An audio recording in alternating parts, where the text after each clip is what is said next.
here we are. Finally get to see James Gunn's Superman. Is that any good? Yeah.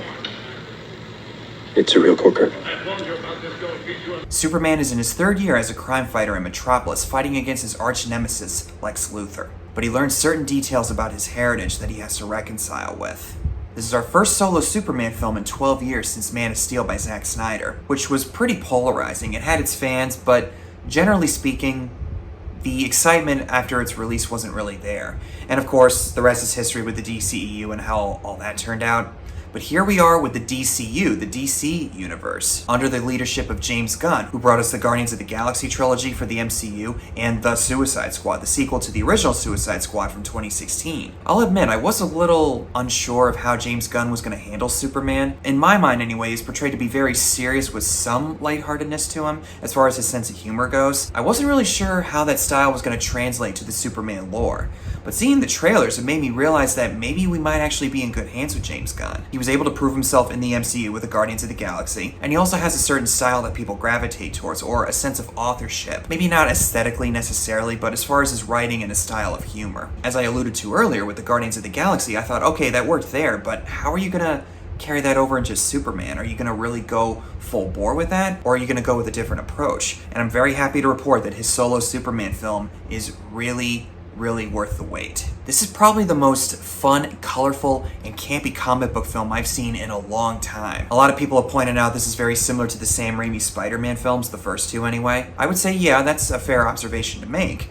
But in between, we've had some colorful comic book films with this sort of style. Now, of course, not to the extent that this movie has or the Tobey Maguire Spider-Man do. The Guardians of the Galaxy trilogy, the first Captain America, the Thor series, yes, including Love and Thunder, even if you may or may not like it. And on the DC side of things, we had it kind of to a point with the first Wonder Woman. And from the clips I've seen of the Suicide Squad, also directed by James Gunn, that movie, from what I heard, really went for the throat with the campiness. I mean, maybe I'm reading too much into that, but they never really quite hit the same type of heights as far as the camp factor like this Superman or the Tobey Maguire Spider-Man did. Eric Voss from New Rockstars pointed this out, where after the release of Spider-Man 3 and how certain things were viewed as a little overdone in that film, Hollywood took that a little too far and went very serious and very grounded, and then Marvel, I'll admit, has kind of gone in this direction where they're kind of afraid to do even something mildly campy. Not that it hasn't backfired in their faces, well, it kind of has with the Thor Love and Thunder situation. And the DCEU under Warner Brothers is probably the worst offender when it comes to this.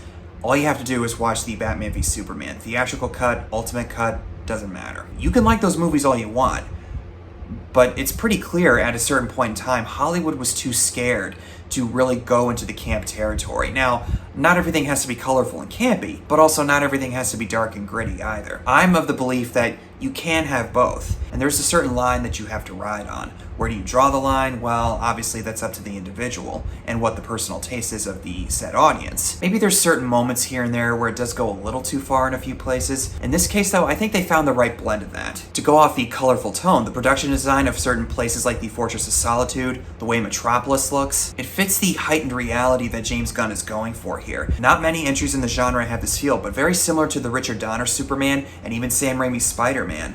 I watch this movie and think, that's the comic book come to life. Almost to the point where I feel like it's unapologetic with its tone. But at the same time, it does take itself seriously, like certain moments between Clark and Lois when the interview scene happens, or when he goes to Kansas to visit his earthly parents, Jonathan and Martha. And this is not a knock against the MCU, but I like how everything is already established. We see things like SAG Industries at a certain scene where Superman goes into this one building to talk over something with Nathan Fillion's Green Lantern. We also see a highway sign for Gotham City. Makes me wonder, is Batman already established in this universe? We have the Justice Gang, which is, I think, a precursor to the Justice League. I'm not really sure what iteration this comes from in the DC Comics, but if this is to be a precursor of some kind to the Justice League, this is actually, I think, a good baseline to go off of. The MCU was able to lay the groundwork for certain characters and how they team up with Iron Man. Again, that's not a knock against the MCU. It worked in their favor back in the day, but I also like how the DCU doesn't try to copy and paste what Marvel did back then. They do their own thing by skipping over certain parts that we already know as the general public. They sum up Superman's origin in the first few minutes of the movie, that he's been around on Earth for 3 decades, metahumans have been roaming Earth for about 3 centuries or so. It's almost like an animated series episode for Superman.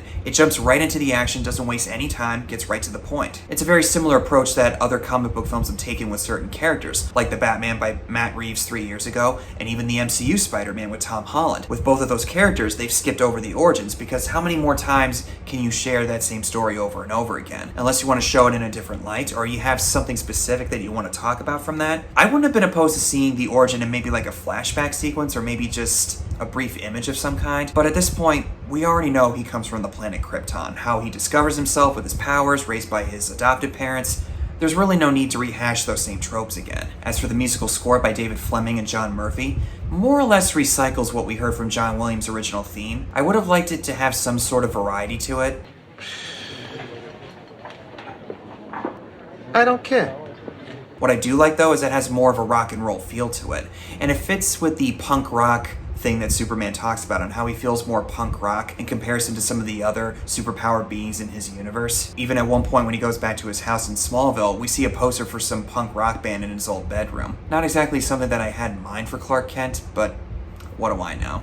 It's always the ones you least expect, am I right? But as far as the story and characters, this isn't exactly a complex plot for Superman. Not exactly original either, but I think it's very effective, and I guess maybe to a certain point it's predictable, but predictability isn't always a negative. I don't always need to see something brand new and original and fresh every time I go see a movie. Having some sort of idea of where you're going actually helps the audience take their mind off of things of what's happening out there in real life, because real life is always uncertain. And it's also a very simplistic plot too. Good guys versus bad guys, Superman versus Lex Luthor. Not everything has to be complex and sophisticated. That's not a bad thing, but sometimes having an approach like this in this movie, that can also speak wonders too. As for David Cornsweet as the titular character, he is not only perfect for this character, but for this universe in particular. He doesn't really have that angst that people were afraid of by seeing him get really loud in the trailers, by that one interview scene that we see him have with Lois Lane and how she's pushing him on certain things, like, did you think this through when you were gonna go do this? How come you didn't talk to this person before you went into there? And he wants to do good by other people, which is what I really like seeing from Superman. And if I'm getting this correctly from other Superman fans that I've listened to throughout the years, he has this very optimistic and I guess sometimes idealistic view of the world, and our society, just like in real life,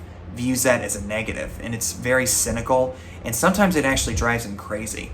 Lois Lane kind of feeds into that, with her looking at every single angle and trying to look at certain moves ahead, which causes her to have some trust issues with other people, in particular Clark Kent. His optimism, I think, can drive her crazy, but she also sees that as an endearing quality, and a quality that I think she would like to have more of going forward. Could be reading too much into that, though. This might actually be the first good portrayal of Lois Lane that I've seen in a feature film. I was alright with Margot Kidder, and I really like Amy Adams, but I didn't like her as Lois Lane. We'll talk about that later. But as I mentioned earlier, what I think makes this character click is that her being a journalist for the Daily Planet makes her think about certain angles that people might take. She's interviewed all kinds of people, but in certain situations where she saw probably the worst of humanity at the worst times possible. So naturally, I think she would even question someone like Superman. And I also really like how they get rid of the whole notion of whether or not she knows that Clark Kent is Superman.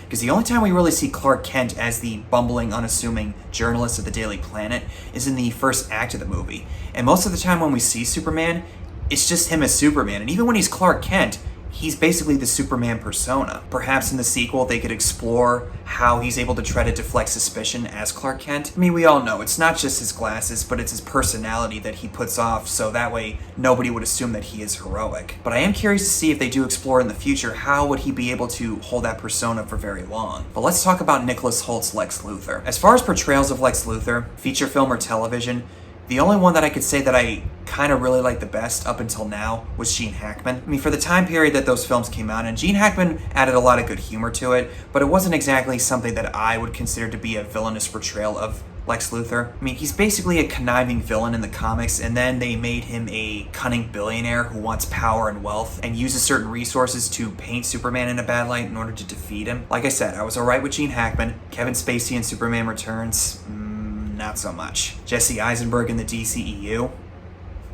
No. But Nicholas Hoult is my favorite portrayal of Lex Luthor by far. I mean, he's a very classic hammy type of villain, and he wants to see Superman destroyed for his own benefit. I would have liked to see some sort of extra layer of context as to why he hates Superman, but after seeing it and having thought about it, billionaires tend to be very haughty and attention seekers, especially the ones that are motivated by power and greed. Lex Luthor strikes me as one of those people, and I've heard some others talk about how he's like an amalgamation of Elon Musk and Andrew Tate, especially with the way he treats women in this movie. If you don't know who Andrew Tate is, good for you, because that guy's a dirtbag. Just listen to some of the things he says about women.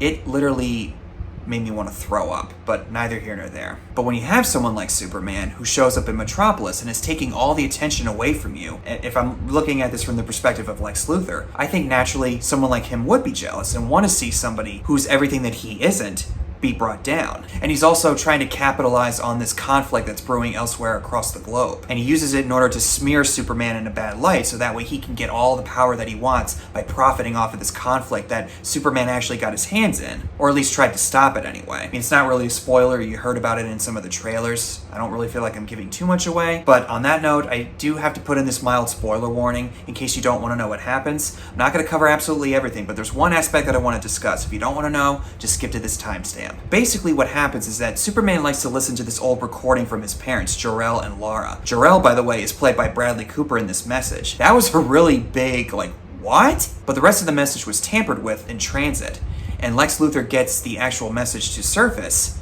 and it's revealed that Jor-El and his wife wanted Superman to lord over the people of Earth in order to preserve the Kryptonian way of life. Similar to the Robert Pattinson Batman, where he learns that Thomas Wayne, his father, had some dirt on him. The difference is, though, Thomas was actually still a good person, and he was willing to own up to his mistake. They don't even bother to do something like that in this one. I was waiting for some sort of fake out where they said, oh, no, actually, Lex Luthor did doctor it. And then Justice Squad tells them that they actually looked into it, and they tell Superman, no, that was not doctored. They actually wanted you to rule the Earth. But it's only when he has a conversation with his adopted parents, Jonathan and Martha, after Lois breaks him out of confinement, realizes what Jonathan and Martha taught him is what really matters to him, and that he can use those values that they taught him and pass on to him to move forward and use those to help other people. And it all pays off in the last scene where he's in the Fortress of Solitude watching footage of his adopted parents, Jonathan and Martha, accepting them as his true parents and rejecting his Kryptonian heritage.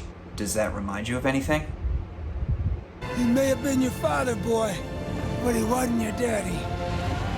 Oh my god, I just remembered. Krypto.